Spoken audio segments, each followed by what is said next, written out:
lot of debates online. A lot of atheists, what they do is they try to take God into account. They say that the God of the Old Testament and the God of the New Testament must be different authors. Because if you look at the God in the Old Testament, if you look at the way Allah subhanahu wa ta'ala would punish the people of Musa, it's much more severe than the way He would punish them in the New Testament. The Quran is the only book that clarifies this difference between the Old and the New Testament. It was the people themselves who Allah subhanahu wa ta'ala was rectifying. And before the Prophet sallallahu alaihi wasallam, rectification would happen immediately. When people would do wrong, they would see the effects of it in this life. Such that when Musa alayhi salam, when his people were there, there was one person who sinned from amongst them. One person.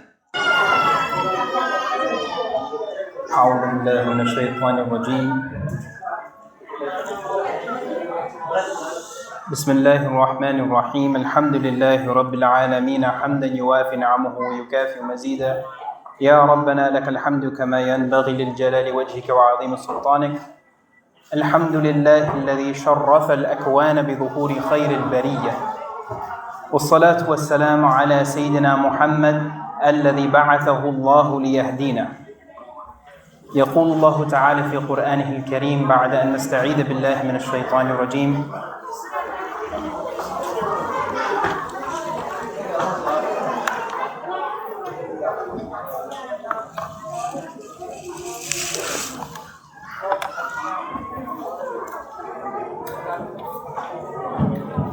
يقول الله تعالى في قرآنه الكريم بعد أن نستعيذ بالله من الشيطان الرجيم يا أيها النبي إنا أرسلناك شاهدا ومبشرا ونذيرا وداعيا إلى الله بإذنه وسراجا منيرا صدق الله العظيم وبلغه رسوله الكريم. All praise is due to the one who sent Muhammad sallallahu alaihi wasallam as a perfect guide. All praise is due to the one who led us here today, who made us from those who have the tawfiq, who have the divine predestination to good, to celebrate the blessed birth of the Prophet sallallahu alaihi wasallam as a way of remembering him sallallahu alaihi wasallam. Jazakallah Khoiron.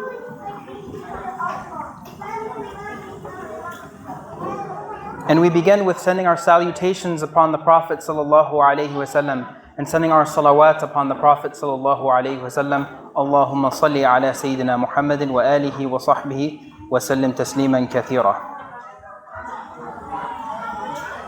Every nation has a guide. Since the beginning of mankind, since the beginning of Adam alayhi salam, Adam was sent as a prophet, a guide to his children, a guide to his progeny. Thereafter, Allah subhanahu wa ta'ala sent Nuh, a guide to his people.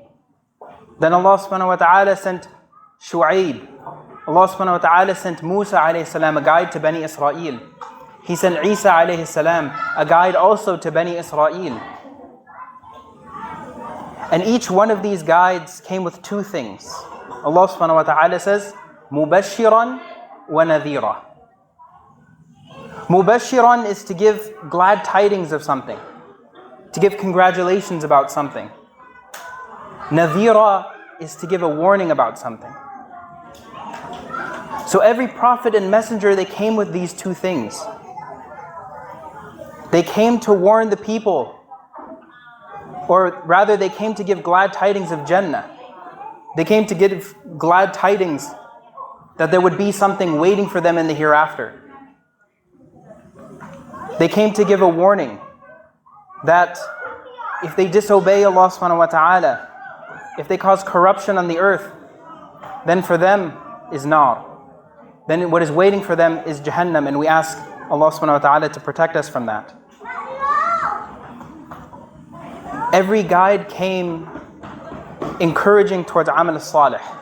Every guide came encouraging towards good acts, pious actions, to invite to the worship of Allah subhanahu wa ta'ala alone, and to gain the reward of paradise. For us, we've been chosen. Allah subhanahu wa ta'ala has chosen our nation above other nations. Allah subhanahu wa ta'ala has made us fortunate to be born into the era of Muhammad sallallahu alaihi wasallam. Allah subhanahu wa ta'ala sent the Prophet sallallahu alaihi wasallam mubashiran wa nadhira, someone bringing good news and someone bringing a warning. But Allah subhanahu wa ta'ala says something else that is fundamental to the Prophet Muhammad sallallahu alaihi wasallam, something that is specific only to him, something that sets him apart from all the other prophets. Allah says, وَمَا أَرْسَلْنَاكَ إِلَّا رَحْمَةً لِلْعَالَمِينَ, that I have not sent you except as a mercy to mankind. I have not sent you except as a mercy. Linguistically, when we look at this ayah, or this section of the ayah, وَمَا أَرْسَلْنَاكَ إِلَّا رَحْمَةً لِلْعَالَمِينَ, it can be مفعول لأجله, or it can be حال. What does this mean? It means that when Allah subhanahu wa ta'ala says that He sent the Prophet رَحْمَةً لِلْعَالَمِينَ, it is that the very purpose the Prophet sallallahu alaihi wasallam was sent was mercy. That the Prophet sallallahu alaihi wasallam was an instrument of mercy in this universe. And the other is that He Himself sallallahu alaihi wasallam is mercy.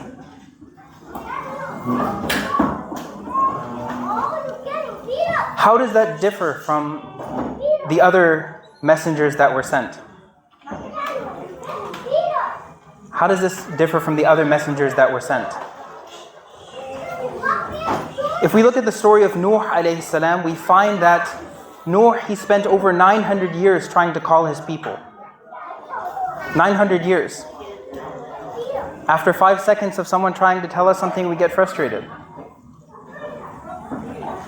But he kept going after his people for 900 years. It says in the Quran that Nuh alayhi salam, he talked to them in private and he talked to them in public. He talked to them behind closed doors and he talked to them in open forums. He tried to invite people in the daytime. They didn't want to come, he tried to invite them in the night. So what did Allah subhanahu wa ta'ala do? He told Nuh alayhi salam to build an ark, and those who believed, those who followed Nuh alayhi salam, those who believed in the message of Allah subhanahu wa ta'ala and the oneness, would go with him on the ark and everyone would perish in this world. Allah subhanahu wa ta'ala sent the punishment down there and then. And even the son of Nuh alayhi salam received this punishment because he didn't follow.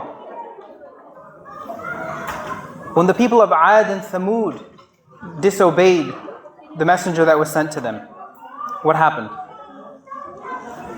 We'll take a poll from the young guys who can understand me in English. Are you guys able to hear in the back?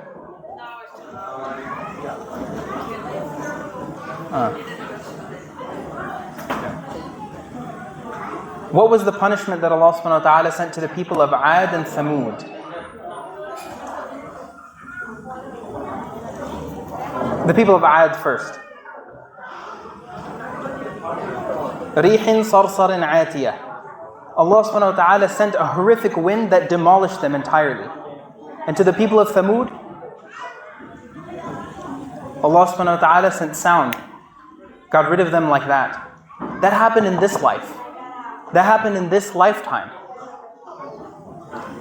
When the people of Lut disobeyed Allah subhanahu wa ta'ala's command, what happened to them?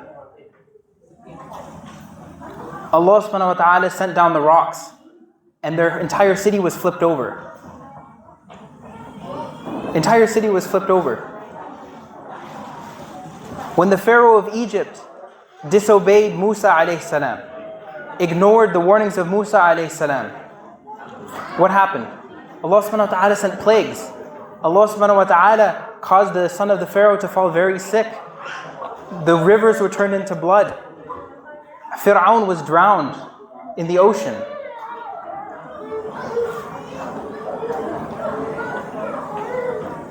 But after this, the Prophet sallallahu alaihi wasallam was sent. وَمَا أَرْسَلْنَاكَ إِلَّا رَحْمَةً لِلْعَالَمِينَ.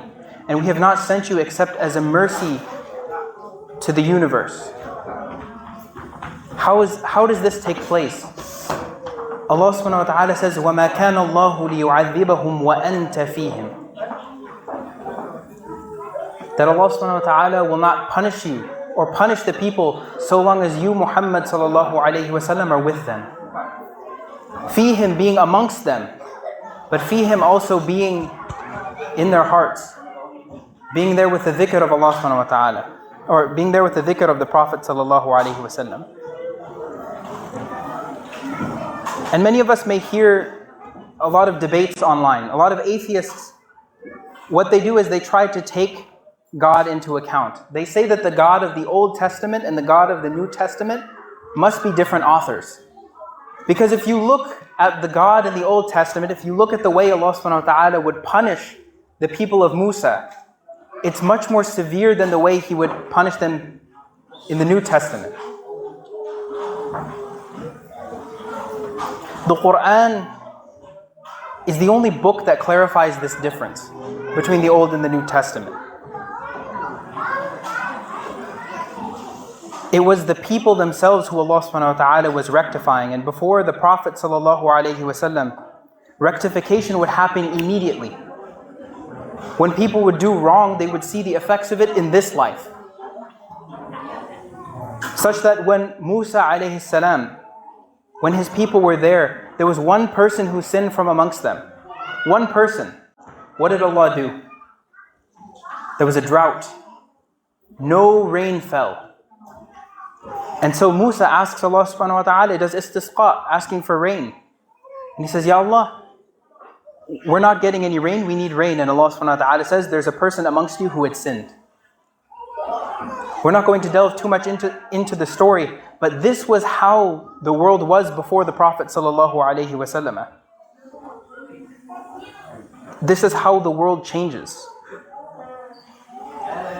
This is how the world functions when we live in an era of rahmah. وَمَا أَرْسَلْنَاكَ إِلَّا رَحْمَةً لِلْعَالَمِينَ. Muhammad sallallahu alayhi wasallam was not accepted in Mecca. Initially, he wasn't accepted in Mecca. And so, when his wife, Khadija radiallahu anha, passes away, when his uncle, who is his greatest supporter, passes away, they call it the Am al-Huzn. They call it the year of sadness. His wife, who was there from the moment that wahi came down, اقرأ باسم ربك الذي خلق, he goes back to her and he says, زملوني, cover me. He was shocked at what had just happened. He was shocked when the wahi came down upon him. But she was the one who reassured him, you're definitely not crazy. Because there's no one better than you. And Allah subhanahu wa ta'ala would not treat you this way. You're definitely not crazy. You have perfectly sound mind. This couldn't be anything other than an angel giving you revelation. When his uncle, who didn't become Muslim, but whenever he needed something, his uncle was there. When the chiefs of Quraysh, they tried to do things to him, when they tried to cast him out, when they tried to boycott him, he was there preventing them from doing so. Both of these pillars in his life passed away. Both of these pillars in his life, sallallahu alaihi wasallam, passed away. And so he goes to Ta'if in order to try to call the people of Ta'if. And when he goes to call the people, the leaders of Ta'if, they command the youth, they command the young kids to stone him. And alhamdulillah, we see that the Prophet ﷺ has been given even more in reward. That now we have the elders of this community commanding their children to send salawat upon him.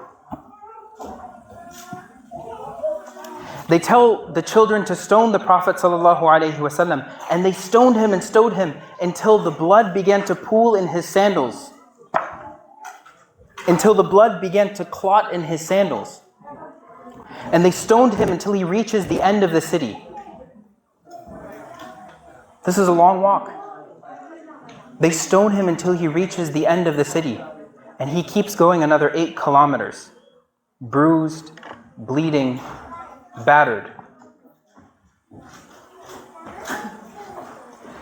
But he, sallallahu alaihi wasallam, he then takes a rest next to a tree.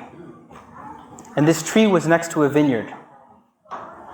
And there were two Meccans, two very wealthy Meccans who owned this vineyard.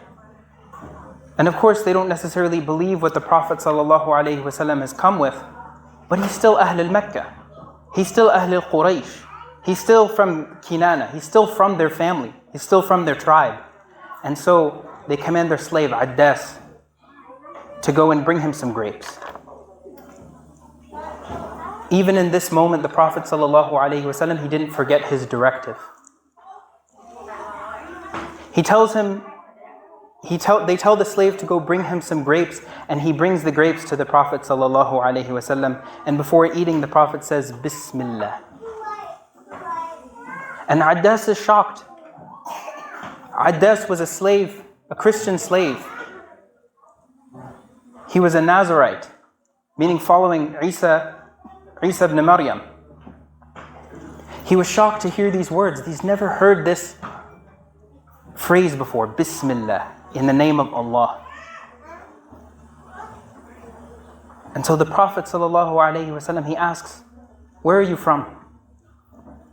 And Addas, he replies, I'm from Nineveh, from the region of Nineveh. And the Prophet ﷺ said, you belong to the city of a righteous man, Jonah, son of Matthew, Yunus bin Matta. And Addas was shocked. He said, how do you know this name?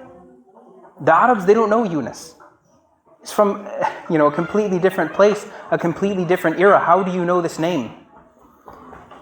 And Muhammad ﷺ says, he is my brother. He was a prophet, and so am I.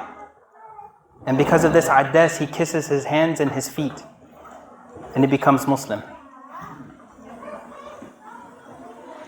And it was at this time Jibreel came to him, after the Prophet ﷺ had regained some of that hope.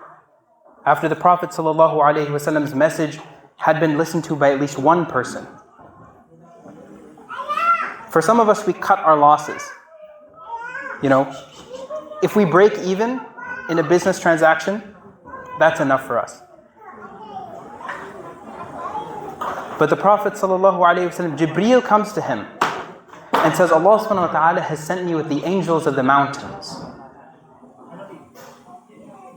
And He has commanded them to do your bidding.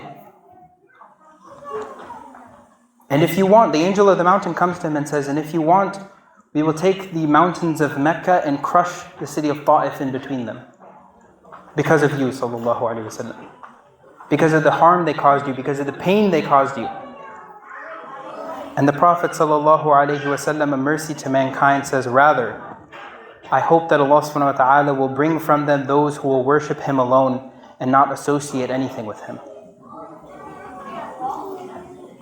Even after such adversity, even after such strife, even after the Prophet ﷺ has converted one person, he has the upper hand. The angels are on his side. Allah has shown him that He's on his side. But he says no. Perhaps there will come a people after them who will believe. This is وَمَا أَرْسَلْنَاكَ إِلَّا رَحْمَةً لِلْعَالَمِينَ. I have not sent you except as a mercy to mankind. The remembrance of the Prophet ﷺ itself is a mercy. The Prophet ﷺ tells us, مَنْ صَلَّى عَلَيَّ صَلَاةً صَلَّى اللَّهُ عَلَيْهِ بِهَا عَشْرًا. The one who makes salawat upon me once, Allah makes salawat upon them 10 times. Two meanings. One, Allah makes salawat on the Prophet ﷺ 10 times. The other is Allah makes salawat upon us 10 times. What does that mean when we make salawat? We recite it over and over, Allahumma salli ala Muhammad wa ala ali Muhammad. Isn't salah the same as the salah that we pray? Salah has multiple meanings, and depending on who it's from and who it's going to, it's different. For us, salah, when we make salah, it's from us to Allah subhanahu wa ta'ala. It means dua, praying. Praying to Allah subhanahu wa ta'ala, seeking from Allah subhanahu wa ta'ala. When Allah make salawat on the Prophet. Inna Allah wa malaikatahu yusalluna ala nabi. When Allah subhanahu wa ta'ala makes salawat upon the Prophet, it's rahmah, it's mercy. Similarly, when Allah and His angels make salawat upon us, هو الذي يصلي عليكم وملائكته ليخرجكم من الظلمات إلى النور. When Allah subhanahu wa ta'ala and the angels make salawat upon us, it brings us out of darkness and into light. It's something that in and of itself, it brings us mercy and it brings us guidance. This is how even remembering the Prophet sallallahu alaihi wasallam by sending salawat upon him is a mercy. The love of the Prophet sallallahu alaihi wasallam is mercy. He sallallahu alaihi wasallam said, "La yu'minu ahadukum hatta akuna ahabba ilayhi min walidihi wa walidihi wan nasi ajma'in." He said, none of you will truly believe, none of you will truly attain the highest level of iman, none of you will attain complete iman until I am more beloved to you than your children, more beloved to you than your parents, and more beloved to you than all of people, more beloved to you than every single human being combined.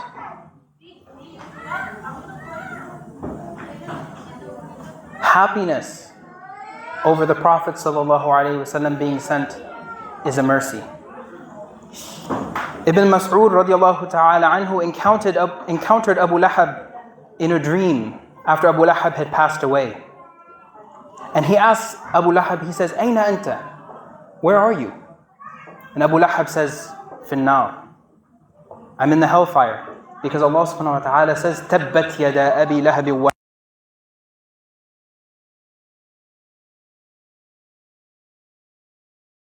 Damned to the fire. But every Monday, every single Monday, I'm given some water. And my punishment is eased a little bit. Because when my slave Thuwayba came to me to inform me that my brother Abdullah had given birth or had a son, Muhammad bin Abdullah, shallallahu, alaihi, I was so happy that I freed Thuwayba. I freed Thuwayba on the spot out of my joy. And because of this, Allah subhanahu wa ta'ala has mercy upon him. The Arifin, they say, إذا كان هذا كافرا جاء ذمه وتبت يداه في الجحيم مخلدا أتى عنه في يوم اثنين دائما يخفف عنه للسرور بأحمد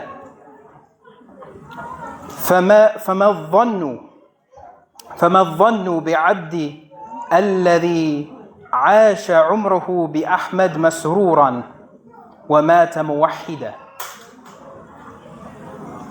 If this was for a disbeliever whose demerit came to him in the Quran, tabbat yada, came in the Quran where Allah says, and his hands are damned to the fire for a time endless, and every Monday his punishment is lessened because of the joy of Ahmad, then what do you think about a slave who lives his life with Ahmad joyously and dies believing in the oneness? I'll repeat it again, inshallah. Allah subhanahu wa ta'ala tells Abu Lahab in the Quran, tabbat yada, damning him to the hellfire. But we were informed that every Monday Allah subhanahu wa ta'ala relieves some of the punishment, gives him some water to drink from, because of his joy when Muhammad sallallahu alaihi wasallam was born. He freed a slave. And so the ulama, they tell us, this is with a kafir. This is with one who didn't believe in Allah subhanahu wa ta'ala. Allah lessens his punishment because of his happiness over Ahmad. Now imagine the one who believes in Allah. Imagine the one who believes in the message of the Prophet sallallahu alaihi wasallam, how they will be treated by Allah subhanahu wa ta'ala. In closing, as they say in communication, you should usually have a call to action. You want to tell people to do something. Because when we listen about the Prophet ﷺ being rahmatan lil alameen, sometimes it hits the heart and sometimes it falls on deaf ears. So what can we do with this information? The Prophet ﷺ told us that prophets and messengers, they don't leave behind inheritance of gold and silver. They leave behind knowledge. They leave behind examples for us to follow. When we hear that Muhammad ﷺ is rahmatan lil alameen, it's upon us to exemplify that rahmah. When we deal with others, no matter how harshly we're being treated, no matter how much difficulty we're put through, especially in the West.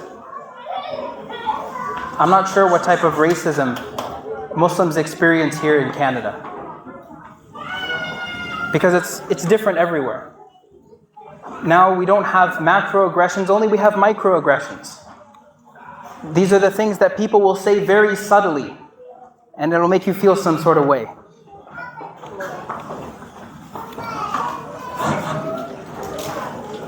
These are things that people will say subtly and it'll make you feel bad about yourself. It'll make you feel bad about being a Muslim. People will joke about your beard barely coming in. All of these things. People will talk about like, you would look better without hijab. Hasha. A'udhu billah. All of these things are microaggressions that we face. But the way the Prophet ﷺ would face these things, the way the Prophet would face actual aggression, is with mercy. If we can connect ourselves to the Prophet ﷺ, if we can connect ourselves to the messenger of mercy, Allah subhanahu wa ta'ala shows mercy upon us, and inshallah through us, Allah subhanahu wa ta'ala brings mercy to the Canadians, to the Americans, to everyone that we interact with.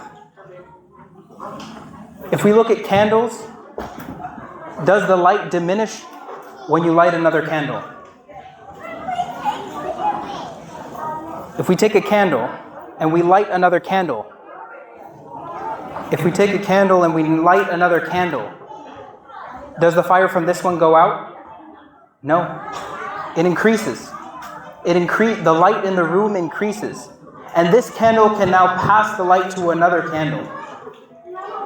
This is the way that we should be as believers, with the rahmah of the Prophet ﷺ. And we ask Allah subhanahu wa ta'ala to make us from those who He shows mercy to. And we ask Allah subhanahu wa ta'ala to make us from those who are beloved to the Prophet ﷺ and who are true lovers of the Prophet ﷺ. Wallahu ta'ala awla wa a'lam wa fawqa kulli dhi ilmin alim. Wa sallallahu ala sayyidina Muhammadin wa ala alihi wa sahbihi ajma'in.